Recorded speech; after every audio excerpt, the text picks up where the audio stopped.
ಸ್ನೇಹಿತರೆ, ಭಾರತದ ಎಕ್ಸಾಮ್ ಸಿಸ್ಟಮ್ನಲ್ಲಿ, ಪರೀಕ್ಷಾ ಸಿಸ್ಟಮ್ನಲ್ಲಿ ಕ್ರಾಂತಿಕಾರಿ ಬದಲಾವಣೆ ಮಾಡೋಕೆ, ಸಂಪೂರ್ಣ ಅದನ್ನು ಬುಡದಿಂದ ತಲೆಕೆಳಗೆ ಮಾಡಿ ಹೊಸದಾಗಿ ಕಟ್ಟೋಕೆ, ಟೆಕ್ನಾಲಜಿ ಮೇಲೆ ಅದನ್ನು ಬಿಲ್ಡ್ ಮಾಡೋಕೆ ಭಾರತದ ಡಿಜಿಟಲ್ ಇನ್ಫ್ರಾಸ್ಟ್ರಕ್ಚರ್ನ ಪಿತಾಮಹ, ಕನ್ನಡಿಗರು ಕೂಡ ಆಗಿರೋ ಆಧಾರನ್ನ ಕಟ್ಟಿ ಬೆಳೆಸಿದ, UPI ನಲ್ಲಿ ದೊಡ್ಡ ಪ್ರಮಾಣದಲ್ಲಿ ಕ್ರಾಂತಿ ಮಾಡಿದ, ಹಾಗೂ ಕೇಂದ್ರ ಸರ್ಕಾರಕ್ಕೆ GSTN ನೆಟ್ವರ್ಕ್ನಲ್ಲೂ ಕೂಡ ಡಿಜಿಟಲ್ ಇನ್ಫ್ರಾಸ್ಟ್ರಕ್ಚರ್ ಮಾಡೋಕೆ ಹೆಲ್ಪ್ ಮಾಡಿದ ನಂದನ್ ನಿಲೇಕಣಿ ಅವರ ನೇತೃತ್ವದಲ್ಲಿ 6 ಜನ ಎಕ್ಸ್ಪರ್ಟ್ಸ್ ಇರೋ ಹೈ ಪವರ್ ಟಾಸ್ಕ್ ಫೋರ್ಸ್ ಅನ್ನ ರಚನೆ ಮಾಡಲಾಗಿದೆ.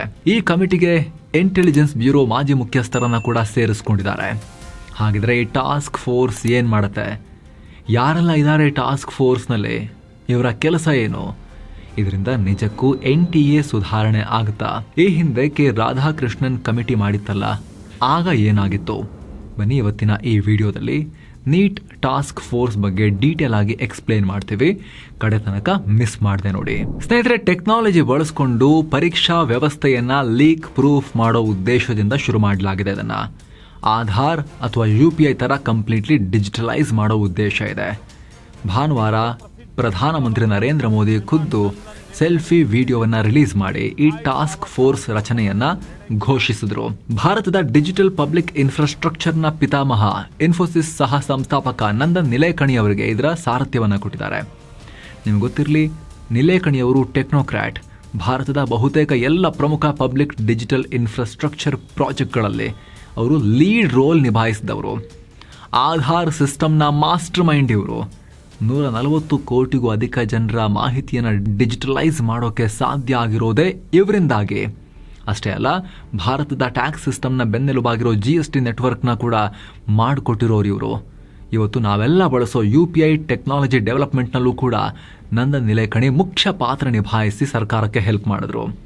ಹಾಗೆ TAGUP technical advisory group for unique ಪ್ರಾಜೆಕ್ಟ್ಸ್ನ ಅಧ್ಯಕ್ಷರಾಗಿದ್ದರು. Public service delivery and financial ಅಡ್ಮಿನಿಸ್ಟ್ರೇಷನ್ನಲ್ಲಿ ಟೆಕ್ನಾಲಜಿ ರಿಫಾರ್ಮ್ಸ್ ತಂದರು. ONDC open network for digital ಕಾಮರ್ಸ್ನ ಅಡ್ವೈಸರಿ ಕೌನ್ಸಿಲ್ನಲ್ಲೂ ಕೂಡ ಸೇವೆ ಸಲ್ಲಿಸಿದ್ದಾರೆ. ಹೀಗಾಗಿ ಇವ್ರನ್ನ ಭಾರತದ ಡಿಜಿಟಲ್ ಮೂಲಸೌಕರ್ಯದ ಆರ್ಕಿಟೆಕ್ಟ್ ಅಂತ ಕೂಡ ಕರೀತಾರೆ. ಇವರಿಗೆ ದೇಶದಲ್ಲಿ ಭಾರತ ರತ್ನ ಪದ್ಮವಿಭೂಷಣದ ಬಳಿಕ ಇರೋ 3ನೇ ಅತಿ ದೊಡ್ಡ ನಾಗರಿಕ ಪ್ರಶಸ್ತಿ ಪದ್ಮಭೂಷಣವನ್ನ ಕೊಟ್ಟು ಕೂಡ ಗೌರವಿಸಲಾಗಿದೆ. ನಂದನ್ ಅವರಿಗೆ ಸುರಕ್ಷಿತವಾದ ಡಿಜಿಟಲ್ ಪ್ಲಾಟ್ಫಾರ್ಮ್ ಕಟ್ಟೋದ್ರಲ್ಲಿ ಆಳವಾದ ಜ್ಞಾನ ಇದೆ. ಲಾರ್ಜ್ ಸ್ಕೇಲ್ ಭಾರತದಂತ ದೊಡ್ಡ ರಾಷ್ಟ್ರಕ್ಕೆ ಬೇಕಾಗಿರೋ ಹಲವಾರು ಸಿಸ್ಟಮ್ ಅನ್ನ ಮಾಡಿಕೊಟ್ಟಿರೋ ಎಕ್ಸಾಂಪಲ್ ಇದೆ. ಸೊ ಈಗ ಭಾರತದ ಪರೀಕ್ಷಾ ವ್ಯವಸ್ಥೆಗೆ ಒಂದು ಲೀಕ್ ಪ್ರೂಫ್ ಪ್ಲಾಟ್ಫಾರ್ಮ್ ತರೋದಕ್ಕೆ ಇವರ ಜ್ಞಾನವನ್ನ ತಗೊಳ್ಳೋಕೆ ಸರ್ಕಾರ ಮುಂದಾಗಿದೆ. ಈ ಟಾಸ್ಕ್ ಫೋರ್ಸ್ ನಲ್ಲಿ ಉಳಿದವರು ಕೂಡ ಸಿಕ್ಕಾಪಟ್ಟೆ ಹೈ ಪ್ರೊಫೈಲ್ ಜ್ಞಾನಿಗಳೇ. ಯಾರು ಗೊತ್ತಾ? ಇನ್ನೊಬ್ರು S ಸೋಮನಾಥ್ ಅವರು, ಇಸ್ರೋ ಮಾಜಿ ಅಧ್ಯಕ್ಷರಾಗಿದ್ದವರು. ಚಂದ್ರಯಾನ್ 3, ಆದಿತ್ಯ L1 ನಂತಹ ಪ್ರಮುಖ ಮಿಷನ್ನ ಯಶಸ್ವಿಯಾಗಿ ನಡೆಸಿದ ರೂವಾರಿ. ಬಾಹ್ಯಾಕಾಶ ಕ್ಷೇತ್ರದಲ್ಲಿ 0 ಎರರ್, ಶೂನ್ಯ ದೋಷ ಅನ್ನೋ ಪಾಲಿಸಿ ಇರುತ್ತೆ. 0 ಎರರ್ ನಲ್ಲಿ ತಮ್ಮ ಕೆಲಸವನ್ನ ಕಂಪ್ಲೀಟ್ ಮಾಡೋದ್ರಲ್ಲಿ ಮೈಂಡ್ ಕಂಡೀಷನ್ಡ್ ಆಗಿರೋ ವ್ಯಕ್ತಿ ಇವರು. 3ನೇ ವ್ಯಕ್ತಿ ತಪನ್ ದೇಖಾ, ಭಾರತದ ಆಂತರಿಕ ಗುಪ್ತಚರ ಸಂಸ್ಥೆ ಇಂಟೆಲಿಜೆನ್ಸ್ ಬ್ಯೂರೋನ ಮಾಜಿ ಡೈರೆಕ್ಟರ್. ಇಂಟೆಲಿಜೆನ್ಸ್ ಗ್ಯಾದರಿಂಗ್, ಸೀಕ್ರೆಟ್ ಆಪರೇಷನ್ಗಳನ್ನ ದೇಶಕ್ಕೋಸ್ಕರ ನಡೆಸಿರೋ ಸಾಕಷ್ಟು ಅನುಭವ ಇವರಿಗಿದೆ. 4ನೇ ವ್ಯಕ್ತಿ ಪ್ರೊಫೆಸರ್ V ಕಾಮಕೋಟಿ. ಇವರು ಯಾರು? ಇವರು ಕೂಡ ಒಬ್ಬ ಜ್ಞಾನವಂತ ವ್ಯಕ್ತಿ. IIT ಮಡ್ರಾಸ್ ಸಂಸ್ಥೆನ ಡೈರೆಕ್ಟರ್. ಕಂಪ್ಯೂಟರ್ ಸೈನ್ಸ್, ಅದರಲ್ಲೂ ಕೂಡ ಸೈಬರ್ ಸೆಕ್ಯೂರಿಟಿಯಲ್ಲಿ ಟಾಪ್ ಬ್ರೈನ್ ಇವರು. ಆನ್ಲೈನ್ ಎಕ್ಸಾಮ್ಗಳಲ್ಲಿ ಸ್ಕ್ರೀನ್ ಶೇರ್ ಮಾಡೋದು, ಸರ್ವರ್ ಹ್ಯಾಕ್ ಮಾಡೋದನ್ನು ಹೇಗೆ ಬ್ಲಾಕ್ ಮಾಡಬೇಕು, ಇಂಥ ವಿಚಾರದಲ್ಲಿ ಇವರ ಅನುಭವ ತುಂಬ ಇಂಪಾರ್ಟೆಂಟ್. 5ನೇ ವ್ಯಕ್ತಿ ಅನಿತಾ ಕರ್ವಾಲ್, ಮಾಜಿ ಕೇಂದ್ರ ಶಾಲಾ ಶಿಕ್ಷಣ ಕಾರ್ಯದರ್ಶಿ ಹಾಗೂ CBSEನ ಮಾಜಿ ಅಧ್ಯಕ್ಷೆ. ದೇಶದ ಶೈಕ್ಷಣಿಕ ಪರೀಕ್ಷಾ ನಿಯಮಗಳು, ಅಕಾಡೆಮಿಕ್ ಪಾಲಿಸಿಗಳ ಬಗ್ಗೆ ಸಂಪೂರ್ಣ ಅರಿವಿರುವ ಹಿರಿಯ ಅಡ್ಮಿನಿಸ್ಟ್ರೇಟರ್. 6ನೇ ವ್ಯಕ್ತಿ ಅಮೃತ್ ಲಾಲ್ ಮೀನಾ, ಇವರು ಬಿಹಾರ ಕಾಡರ್ನ ಹಿರಿಯ IAS ಆಫೀಸರ್, ಜೊತೆಗೆ ಲಾಜಿಸ್ಟಿಕ್ಸ್ ಎಕ್ಸ್ಪರ್ಟ್. ಕೇಂದ್ರ ಮತ್ತು ರಾಜ್ಯದ ಹಲವು ಆಡಳಿತಾತ್ಮಕ ಹುದ್ದೆಯಲ್ಲಿ ಅಡ್ಮಿನಿಸ್ಟ್ರೇಷನ್, ಸರ್ಕಾರಿ ಫೈಲ್ಗಳ ನಡುವೆ ಕೆಲಸ ಮಾಡಿರೋ ಎಕ್ಸ್ಪೀರಿಯನ್ಸ್ ಹೊಂದಿರೋರು. ಲಕ್ಷಾಂತರ ಪ್ರಶ್ನೆ ಪತ್ರಿಕೆಗಳನ್ನು ಸೇಫ್ ಆಗಿ ತಲುಪಿಸೋ ಸಪ್ಲೈ ಚೈನ್ ಮ್ಯಾನೇಜ್ಮೆಂಟ್ ಮಾಡೋದ್ರಲ್ಲಿ ಇವರ ಬ್ರೈನ್ ತುಂಬ ಮುಖ್ಯವಾಗುತ್ತೆ. ಹಾಗಿದ್ರೆ ಈ ಟೀಮ್ ಏನು ಮಾಡುತ್ತೆ? ಮುಖ್ಯ ಟಾಸ್ಕ್ ಏನಂದರೆ ಫಿಸಿಕಲ್ ಎಕ್ಸಾಮ್ನ ಕಂಪ್ಲೀಟ್ ಆಗಿ ಟೆಕ್ನಾಲಜಿ ಪ್ಲಾಟ್ಫಾರ್ಮ್ಗೆ ಶಿಫ್ಟ್ ಮಾಡೋದು.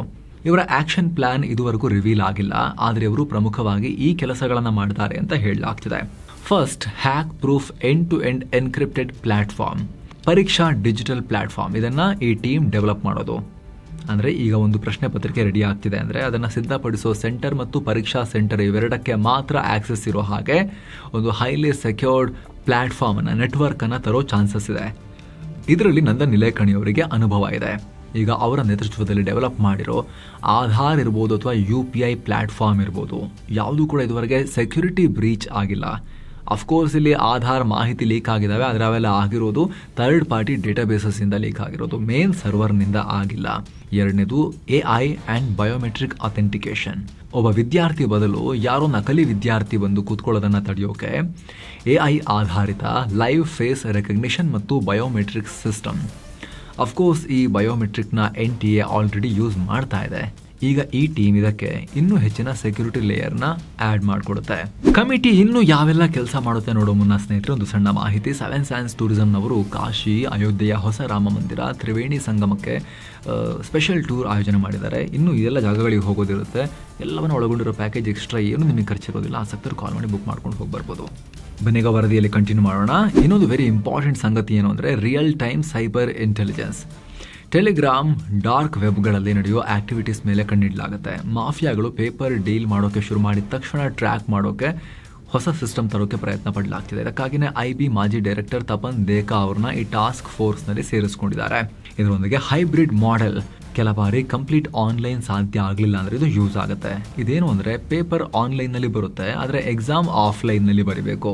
ಪರೀಕ್ಷೆ ಶುರುವಾಗೋಕ್ಕೆ ಜಸ್ಟ್ 1-2 ನಿಮಿಷಗಳ ಮುಂಚೆ ಅಷ್ಟೇ ಪ್ರಶ್ನೆ ಪತ್ರಿಕೆ ಎನ್ಕ್ರಿಪ್ಟ್ ಆಗಿ ಸೆಂಟರ್ಗೆ ತಲುಪುತ್ತೆ. Next multi stage testing. ಒಂದೇ ದಿನ 24 ಲಕ್ಷ ಜನ ಸೇರಿ ಎಕ್ಸಾಮ್ ಬರೆಯೋದನ್ನು ತಪ್ಪಿಸೋಕೆ ಈ ಪ್ಲಾನ್. ಅಂದರೆ ಪ್ರಿಲಿಮ್ಸ್ ಮತ್ತು ಮೇನ್ಸ್ ಅಂತ 2 ಹಂತಗಳಲ್ಲಿ ಪರೀಕ್ಷೆ ಮಾಡಿದ್ರೆ ರಶ್ ಕಮ್ಮಿ ಆಗುತ್ತೆ, ಜೊತೆಗೆ ಭದ್ರತೆಯನ್ನು ಟೈಟ್ ಮಾಡಬಹುದು. ಈಗ UPSC, JEE ಎಕ್ಸಾಮ್ಗಳನ್ನು ನಡೆಸ್ತಾರಲ್ವಾ, ಅದೇ ರೀತಿ. ಹಾಗಂತ ಸರ್ಕಾರ ಈ ರೀತಿ ಹೈ ಪವರ್ ಕಮಿಟಿ ಮಾಡ್ತಿರೋದು ಮೊದಲ ಬಾರಿ ಏನಲ್ಲ. 2024ರಲ್ಲಿ ನೀಟ್ ವಿವಾದ ಆದಾಗಲೂ ಕೂಡ ಇಸ್ರೋ ಮಾಜಿ ಅಧ್ಯಕ್ಷ ಕೆ ರಾಧಾಕೃಷ್ಣನ್ ಅವರ ನೇತೃತ್ವದಲ್ಲಿ ಸಮಿತಿ ಮಾಡಿತ್ತು. ಆ ಕಮಿಟಿ NTA ಸುಧಾರಣೆ ಮಾಡೋಕೆ 101 ಕ್ರಾಂತಿಕಾರಿ ಶಿಫಾರಸುಗಳನ್ನು ಕೊಟ್ಟಿತ್ತು. ಅದರಲ್ಲೂ ಎಕ್ಸಾಮ್ ಆನ್ಲೈನ್ ಮಾಡೋಕೆ ಬಹುತೇಕ ಇದೇ ರೆಕಮೆಂಡೇಶನ್ಸ್ ಇದ್ವು. ಪರೀಕ್ಷೆಗಳನ್ನು ಹೈಬ್ರಿಡ್ ಮಾಡೆಲ್ನಲ್ಲಿ ನಡೆಸಿ ಪ್ರೈವೇಟ್ ಕೋಚಿಂಗ್ ಸೆಂಟರ್ಗಳಿಗೆ ಕಾಂಟ್ರಾಕ್ಟ್ ಕೊಡೋದನ್ನು ಕಂಪ್ಲೀಟ್ ಬಂದ್ ಮಾಡಿ ಅಂತ ಹೇಳಿದರು. ಆದರೆ ಇದುವರೆಗೂ ಯಾವುದೇ ಶಿಫಾರಸುಗಳನ್ನು ಸರಿಯಾಗಿ ಜಾರಿ ಮಾಡಿಲ್ಲ. ಕೆಲವು ಆಡಳಿತಾತ್ಮಕ ಸುಧಾರಣೆಗಳನ್ನು ಮಾತ್ರ ಹೆಸರಿಗಷ್ಟೇ ಜಾರಿ ಮಾಡಲಾಗಿದೆ. ಅಂದರೆ NTA ಅಡ್ಮಿನಿಸ್ಟ್ರೇಟಿವ್ ಸ್ಟ್ರಕ್ಚರ್ನಲ್ಲಿ ಒಂದಷ್ಟು ಬದಲಾವಣೆ ಮಾಡಲಾಗಿದೆ. ಬಯೋಮೆಟ್ರಿಕ್ ಅಳವಡಿಕೆ, NTAಗೆ ಖಾಯಂ ಉದ್ಯೋಗಿಗಳ ನೇಮಕಕ್ಕೆ ಚಾಲನೆ, ಆದರೆ ಇದು ಕೂಡ ಎಫೆಕ್ಟಿವ್ ಆಗಿ ಜಾರಿ ಆಗಲಿಲ್ಲ. Public examinations prevention of unfair means act ತಗೊಂಡ್ಬಂದರು 2024ರಲ್ಲಿ. ಆದರೆ ಇವೆಲ್ಲ ಟೆಕ್ನಿಕಲ್ ರೆಕಮೆಂಡೇಶನ್ಸ್ ಅಲ್ಲ, ಆಡಳಿತಾತ್ಮಕ ಬದಲಾವಣೆಗಳಿವೆಲ್ಲ. ಎಕ್ಸಾಮ್ ಸ್ಟ್ರಕ್ಚರ್ನಲ್ಲೇ ಆಗಬೇಕಾದ ಬದಲಾವಣೆಗಳನ್ನು ಸರ್ಕಾರ ಇನ್ನೂ ಇಂಪ್ಲಿಮೆಂಟ್ ಮಾಡಿಲ್ಲ.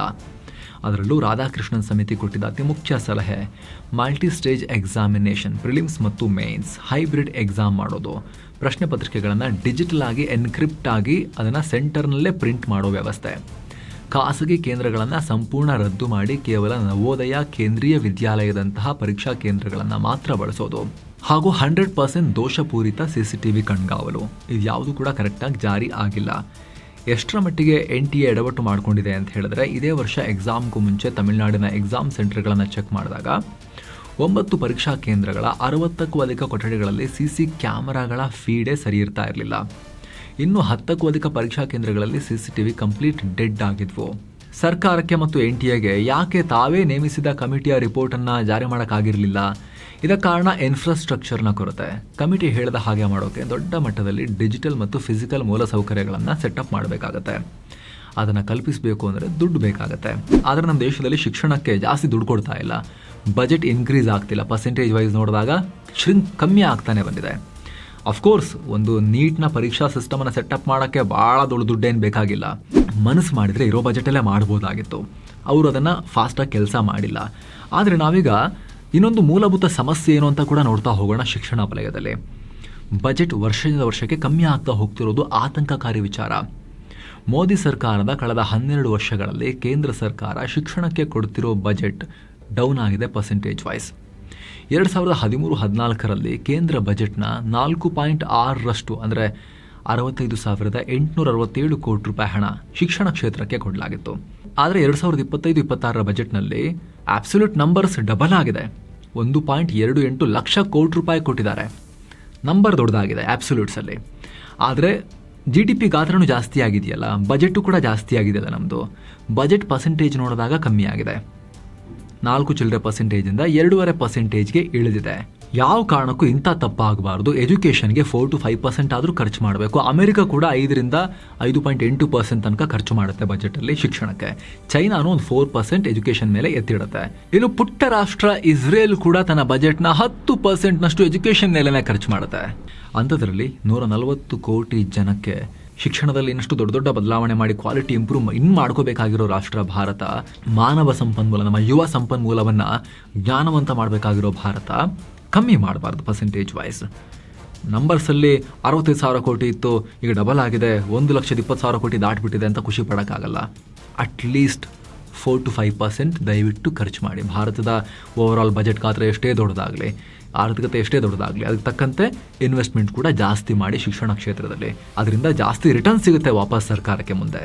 ಇಲ್ಲ ಅಂತ ಹೇಳಿದ್ರೆ ಬರೀ 2.5% ಖರ್ಚು ಮಾಡಿದ್ದೀವಿ, 1.25 ಲಕ್ಷ ಕೋಟಿ ಆಗಿಬಿಟ್ಟಿದೆ ಅಂದರೆ ಸಾಕಾಗಲ್ಲ. ಅರ್ಧಕ್ಕಿಂತ ಹೆಚ್ಚು ದುಡ್ಡು ಬರೀ ಸ್ಯಾಲ್ರಿ ಪೆನ್ಷನ್ಗೆ ಹೋಗುತ್ತೆ ಸಿಬ್ಬಂದಿದು. ಹಾಗಾಗಿ ಎಜುಕೇಷನ್ ಸಿಸ್ಟಮ್ನಲ್ಲಿ ಮೇಜರ್ ಸ್ಟ್ರಕ್ಚರಲ್ ಸುಧಾರಣೆ ತರೋದಕ್ಕೆ ಇನ್ನೂ ಜಾಸ್ತಿ ದುಡ್ಡು ಬೇಕು ನಮಗೆ. ಈ ಬಗ್ಗೆ ನಿಮ್ಮ ಒಪಿನಿಯನ್ ಏನು ಸ್ನೇಹಿತರೆ? ಮಿಸ್ ಇಲ್ಲದೆ ಕಾಮೆಂಟ್ ಮಾಡಿ ತಿಳಿಸಿ. ಎಸ್ಪೆಷಲಿ ಈಗ ನಂದನ್ ನಿಲೇಕಣಿ ಅವರ ನೇತೃತ್ವದಲ್ಲಿ ನೋಡಿ, ಗಮನಿಸಿ, ಇವರು ಕಾಂಗ್ರೆಸ್ ಟಿಕೆಟ್ನಿಂದ ಸ್ಪರ್ಧೆ ಮಾಡಿದರು ಲೋಕಸಭಾ ಚುನಾವಣೆಗೆ 2014ರಲ್ಲಿ. ಅವತ್ತವ್ರು ಗೆಲ್ಲೋಕ್ಕಾಗಿರಲಿಲ್ಲ, ಸೋತಿದ್ರು. ಆದರೆ ದೇಶಕ್ಕೆ ಕೊಡುಗೆ ಕೊಡೋದನ್ನು ಕಂಟಿನ್ಯೂ ಮಾಡ್ತಾ ಬಂದಿದ್ದಾರೆ. ಅದಕ್ಕಿಂತ ಮುಂಚೆ ಆಧಾರ್ನಲ್ಲೂ ಸರ್ಕಾರ ಅವ್ರನ್ನ ಬಳಸ್ಕೊಂಡಿತ್ತು. ಅದಾದ್ಮೇಲೂ ಕೂಡ ಮೋದಿ ಸರ್ಕಾರ ಕೂಡ ಹಲವಾರು ಆಲ್ರೆಡಿ ಎಕ್ಸ್ಪ್ಲೇನ್ ಮಾಡಿದ್ವಿ ನಿಮಗೆ. ಸರ್ಕಾರದ ಡಿಜಿಟಲ್ ಪಬ್ಲಿಕ್ ಇನ್ಫ್ರಾಸ್ಟ್ರಕ್ಚರ್ ಟೆಕ್ನಾಲಜಿ ಪ್ಲಾಟ್ಫಾರ್ಮ್ಸಲ್ಲಿ ಅವ್ರನ್ನ ಬಳಸಿದೆ. ಈಗ ಇನ್ನೊಂದು ಟಾಸ್ಕನ್ನು ಅವರಿಗೆ ಕೊಡಲಾಗಿದೆ. ಅದರಲ್ಲೂ ಕೂಡ ನಂದನ್ ನಿಲೇಕಣಿ ಆ್ಯಂಡ್ ಟೀಮ್ ಯಶಸ್ವಿ ಆಗಲಿ ಅಂತ ನಾವು ಹಾರೈಸೋಣ ಅವರಿಗೆ. ನಿಮ್ಮ ಒಪಿನಿಯನ್ ಮಿಸ್ ಇಲ್ಲದೆ ಕಾಮೆಂಟ್ ಮಾಡಿ ತಿಳಿಸಿ ಸ್ನೇಹಿತರೆ. ಕಡೆದಾಗಿ ನಿಮ್ಮಲ್ಲಿ ಒಂದು ಮನವಿ, ವಿಡಿಯೋ ಕೆಳಗಿರೋ ಜಾಯಿನ್ ಬಟನ್ ಮೂಲಕ ಆಸಕ್ತ ವೀಕ್ಷಕರು ನಮ್ಮ ಚಾನಲ್ಗೆ ಮೆಂಬರ್ಸ್ ಆಗಿ ಜಾಯಿನ್ ಆಗ್ಬೋದು. ಎಲ್ಲ ಮೆಂಬರ್ ಓನ್ಲಿ ವೀಡಿಯೋಸನ್ನು ನೀವು ನೋಡೋಕೆ ಶುರು ಮಾಡ್ಬೋದು. ವಿಡಿಯೋ ಕೆಳಗಿರೋ ಜಾಯಿನ್ ಬಟನ್ ಮೇಲೆ ಕ್ಲಿಕ್ ಮಾಡಿ. ನಾವು ಆಲ್ರೆಡಿ ಪಬ್ಲಿಷ್ ಮಾಡಿರೋ ಮೆಂಬರ್ ಓನ್ಲಿ ವೀಡಿಯೋಸನ್ನು ಒಂದ್ಸರಿ ಚೆಕ್ ಮಾಡಿ, ಅದು ಯೂಸ್ಫುಲ್ ಅಂತ ಅನಿಸಿದ್ರೆ ನೀವು ಆಮೇಲೆ ಜಾಯ್ನ್ ಆಗೋದ್ರ ಬಗ್ಗೆ ಡಿಸೈಡ್ ಮಾಡಿ ಸ್ನೇಹಿತರೆ. Thank you so much. ಮತ್ತೆ ಭೇಟಿ ಆಗ್ತಿರೋಣ. ನಮಸ್ಕಾರ.